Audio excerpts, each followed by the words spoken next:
السلام علیکم ورحمۃ اللہ وبرکاتہ۔ نحمدہ ونصلی ونسلم علی رسولہ الکریم۔ درود پاک پڑھ لیں۔ اللہم صلی علی سیدنا شفیعنا حبیبنا مولانا محمد وبارک وسلم صلاۃ و سلاما علیک یا رسول اللہ صلی اللہ تعالی علیہ وسلم۔ سب سے پہلے میں آپ حضرات کو ماہ رمضان کی مبارکبادی پیش کرتا ہوں اور یہ دعا کرتا ہوں کہ اللہ رب العزت آپ سب کو اس ماہ مبارک میں سعادتوں سے سرفراز فرمائے، نیکیوں کی توفیق عطا فرمائے اور اس ماہ مبارک کو سب کی بخشش کا نجات کا ذریعہ بنائے اور ہمیں خوب سجدہ بندگی پیش کرنے کی توفیق مرحمت فرمائے۔ ہر سال کی طرح ماہ رمضان کے اسپیشل دروس میں حاضر ہوں۔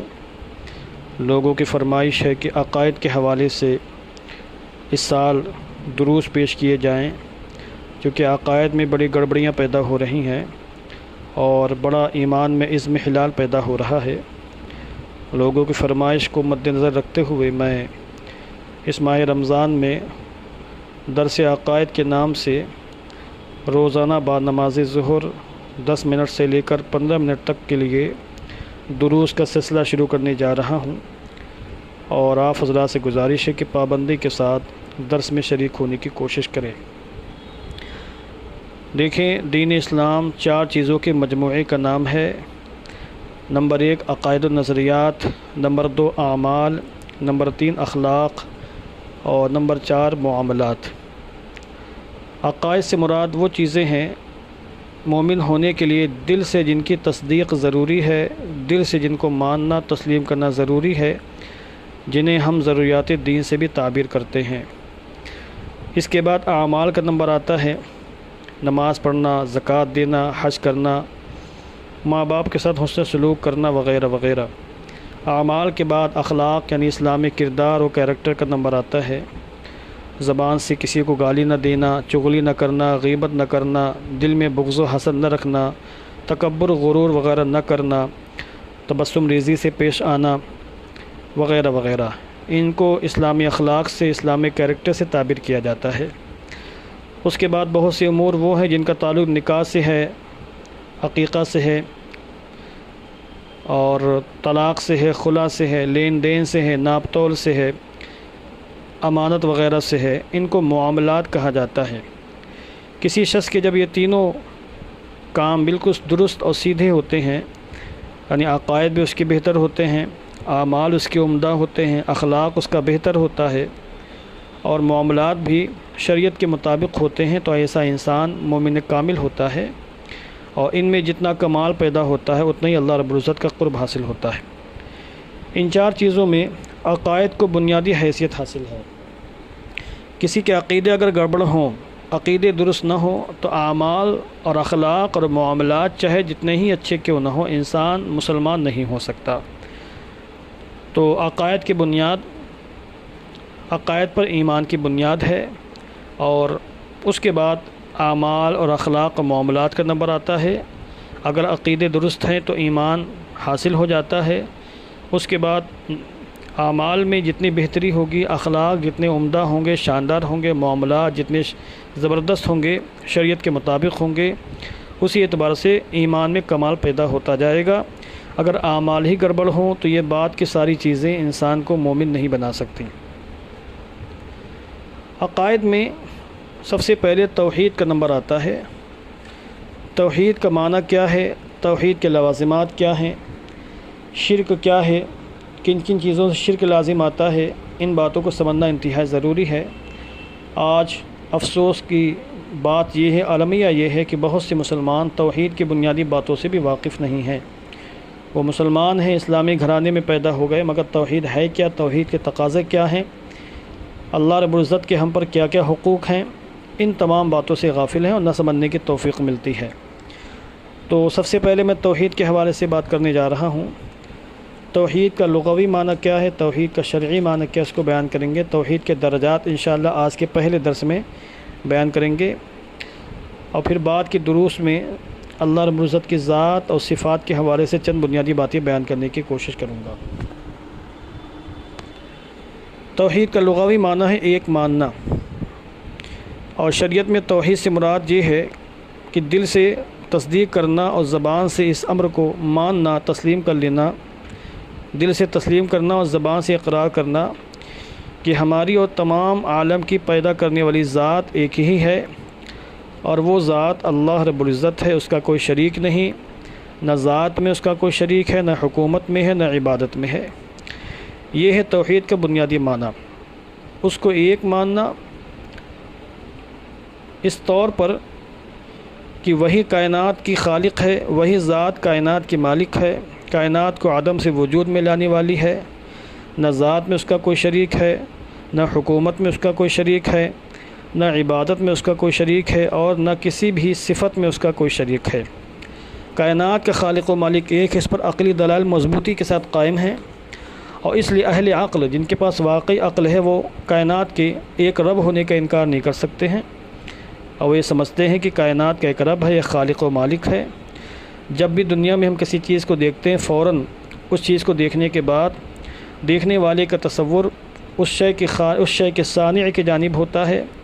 ٹیبل کو دیکھتے ہیں تو فوراً تصور میں یہ بات آتی ہے کہ اس کا کوئی بنانے والا ہے۔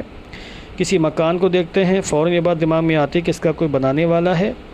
کسی بال کو دیکھتے ہیں، کھانے پینے کی کسی بھی چیز کو دیکھتے ہیں تو یقیناً یہ بات دماغ میں آتی ہے کہ اس کا کوئی یقیناً بنانے والا ہے، اور یہ چیز خود بخود نہیں بن گئی۔ اسی طرح کائنات کو اور کائنات کے ذروں کو دیکھنے کے بعد دیکھنے والا یقیناً یہ سوچے گا کہ اس کا کوئی نہ کوئی خالق اور مالک ضرور ہے۔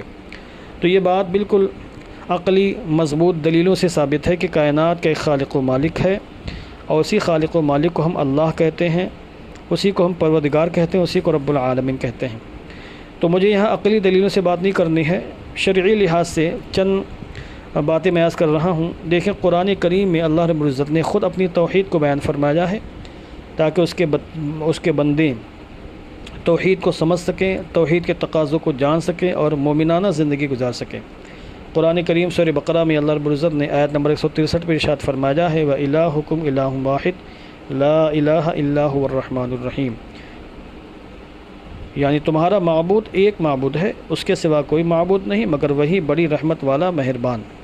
شہد اللہ انہ لا الہ الا ہو والملائکۃ وأولو العلم قائما بالقسط، یہ سورہ آل عمران کی آیت کریمہ ہے کہ اللہ نے گواہی دی کہ اس کے سوا کوئی معبود نہیں، اور فرشتوں نے اور عالموں نے انصاف سے قائم ہو کر گواہی دی۔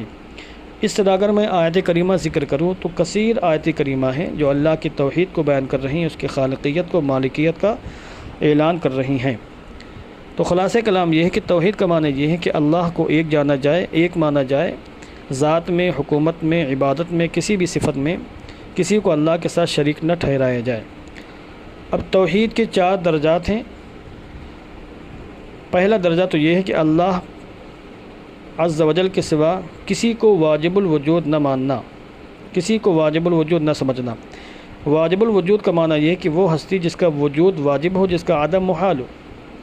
اللہ رب العزت ہمیشہ سے ہمیشہ رہے گا، ہمیشہ اس کا وجود واجب ہے، اس پر کبھی فنا طاری نہیں ہو سکتی، وہ ازلی ہے، ابدی ہے، قدیم ہے، دائمی ہے، وہ ہمیشہ سے ہمیشہ رہے گا۔ یہ عقیدہ اللہ رب العزت کے لیے ماننا انتہائی ضروری ہے۔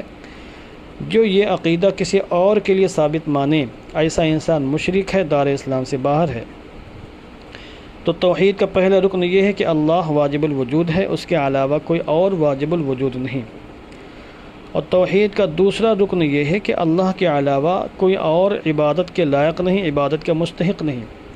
کائنات میں صرف وہی عبادت کے لائق ہے، وہی عبادت کا حقدار ہے۔ اگر کوئی شخص اس کے علاوہ کسی اور کو مستحق عبادت سمجھتا ہے تو ایسا انسان بھی مشرک ہے۔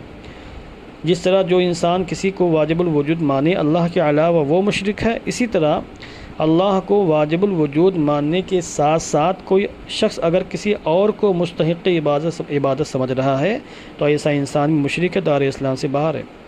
کفار مکہ کا یہی شرک تھا کہ وہ اللہ کو خالق و مالک مانتے تھے مگر بتوں کو عبادت میں اس کے ساتھ شریک ٹھہراتے تھے، اور وہ یہ کہتے تھے کہ یہ بھی اللہ کے مقرب ہیں اور ان کی عبادت کے ذریعے ہم اللہ کا قرب چاہتے ہیں۔ اس بنیاد پر ان کو مشرک قرار دیا گیا۔ قرآن کریم میں ان کی مذمت میں سینکڑوں آیت کریمہ نازل کی گئیں۔ اس لیے یہ توحید کا دوسرا بنیادی رکن ہے۔ توحید کا تیسرا رکن یہ ہے کہ تمام روحانی اور مادی عالم کا خالق سوائے اللہ پاک کے کسی اور کو نہ جانا جائے، یعنی کائنات کی ہر شے کا خالق و مالک، وہ روحانی ہو یا مادی ہو، اس کی کوئی بھی حیثیت ہو، کائنات اور کائنات کے ذرے ذرے کا خالق اللہ رب العزت ہی ہے، اس کے علاوہ کوئی اور خالق و مالک نہیں ہے۔ اگر کوئی انسان کسی اور کو بھی خالق مانتا ہے، بھلے وہ کسی ایک ذرے کا ہی خالق مانے، ایسا انسان کافر ہے، مشرک ہے، دار اسلام سے باہر ہے۔ یہ صفت اللہ کی ہے۔ تو اب تین چیزیں ہو گئیں: اللہ کو واجب الوجود ماننا، اسی کو مستحق عبادت سمجھنا، اور ہر شے کا ہر ذرے کا خالق اسی کو سمجھنا۔ اس کے بعد توحید کا چوتھا رکن یہ ہے کہ کائنات میں صرف اللہ رب العزت کا نظام جاری ہے، اس کی مرضی کے بغیر، اس کے ارادے کے بغیر کائنات کا ایک پتہ نہیں ہل سکتا، ایک ذرہ ادھر سے ادھر نہیں ہو سکتا۔ آسمان اور زمین اور ان کے درمیان کی تمام چیزوں میں ہر قسم کی تدبیر اور تصرف اللہ کریم ہی کی ذات کے ساتھ مخصوص ہے، اور اللہ کریم ہی تصرف فرما رہا، تدبیر فرما رہا ہے، نظام اسی کا جاری ہے، اسی کی قدرت سے سب کچھ ہو رہا ہے۔ اب اگر یہ عقیدہ کوئی شخص کسی اور کے لیے رکھتا ہے تو ایسا انسان بھی کافر ہے، مشرک ہے، دار اسلام سے باہر ہے۔ تو یہ چار توحید کے بنیادی ارکان ہیں، ان کو سمجھنا انتہائی ضروری تھا، اس لیے میں نے تھوڑی سی مختصر وضاحت کر دی ہے۔ توحید کامل تبھی ہوگی جب ان چاروں ارکان کے ساتھ انسان توحید کا قائل ہو اور توحید کی تصدیق کرنے والا ہو، اللہ کو ایک ماننے والا ہو۔ اللہ رب العزت کا ذاتی نام اللہ ہے، یعنی کائنات کا جو خالق و مالک ہے اس کا ذاتی نام اللہ ہے۔ ہمارے علماء فرماتے ہیں اللہ ہوا اسم و علم لذات واجب الوجود المستجمع لجميع صفات الکمال۔ اللہ اس واجب الوجود ذات کا علم ہے جو تمام صفات کمالیہ کی جامع ہے۔ ایسی ہستی اللہ رب العزت ہے جو تمام صفات کمالیہ کی جامع ہے، وہی کائنات کا خالق ہے، وہی کائنات کا رب ہے۔ تو اللہ اس کا ذاتی نام ہے، باقی اس کے صفاتی نام ہیں، جیسے رحمان، رحیم، ستار، وہاب، رزاق، سمیع ہونا، علیم ہونا، بصیر ہونا، حی اور قیوم ہونا، یہ سب اس کے صفاتی نام ہیں۔ تو اللہ کا جو نام ذاتی ہے، جو علم ہے، وہ اللہ ہے۔ اللہ کے علاوہ کچھ اسماء اور ہیں جو اصل میں صفاتی ہیں مگر ان پر عالمیت غالب آ چکی ہے، جیسے رحمان ہے، اور اسی طریقے سبحان ہے، قدوس ہے۔ لہذا کسی کا نام اگر عبد القدوس ہے تو اس کو عبد القدوس ہی کہا جائے گا، قدوس نہیں کہا جائے گا۔ کسی کا نام اگر عبد الرحمن ہے تو اس کو عبد الرحمن ہی کہا جائے گا، رحمان نہیں کہا جائے گا۔ جیسے کسی کا نام عبداللہ ہو تو اس کو اللہ نہیں کہا جا سکتا، اس کو عبداللہ ہی کہا جائے گا۔ تو رحمان اور سبحان وغیرہ اگرچہ صفتی نام ہے مگر ان پر عالمیت اور اسمیت غالب آ چکی ہے۔ اللہ رب العزت کو ان ناموں سے نہیں پکارا جا سکتا جن کا ذکر قرآن و حدیث میں نہیں آیا ہے۔ اللہ رب العزت کے اسماء توقیفی ہیں، لہذا قرآن کریم میں اس کے لیے جو الفاظ استعمال ہوئے ہیں، جو اسماء آئے ہیں، وَلِلَّهِ الْأَسْمَاءُ الْحُسْنَى، قرآن کریم میں اللہ نے فرمایا بھی ہے، اور آقا کریم علیہ الصلوۃ والتسلیم نے جو اس کے اسماء حسنہ بیان فرما دی ہیں، ان کے علاوہ اس کو کسی اور نام سے پکارنا جائز نہیں۔ اس کو پرماتما کہنا، اس کو رام کہنا، بھگوان کہنا، کرشن کہنا، اور اس طرح دیگر قومیں مثلا ہندو وغیرہ اپنے معبودوں کو جن ناموں سے پکارتی ہیں ان ناموں کے ساتھ اللہ کو پکارنا ناجائز و حرام ہے۔ بہرحال صفات کے حوالے سے آئندہ بھی گفتگو ہوگی۔ آج کے اس گفتگو میں ہم نے جو بنیادی طور پر باتیں بیان کی ہیں، توحید کا معنی بیان کیا، توحید کے درجات بیان کیا، ارکان بیان کیے ہیں، ان کو اچھی طریقے سے ذہن نشی کریں تو انشاءاللہ آگے کی گفتگو خوب سمجھ میں آئے گی۔ اللہ رب العزت ہم سب کو سچا موحد بنائے، توحید کے تقاضوں کے مطابق ایمان رکھنے کی توفیق عطا فرمائے۔ وآخر دعوانا ان الحمد للہ رب العالمین۔ السلام علیکم۔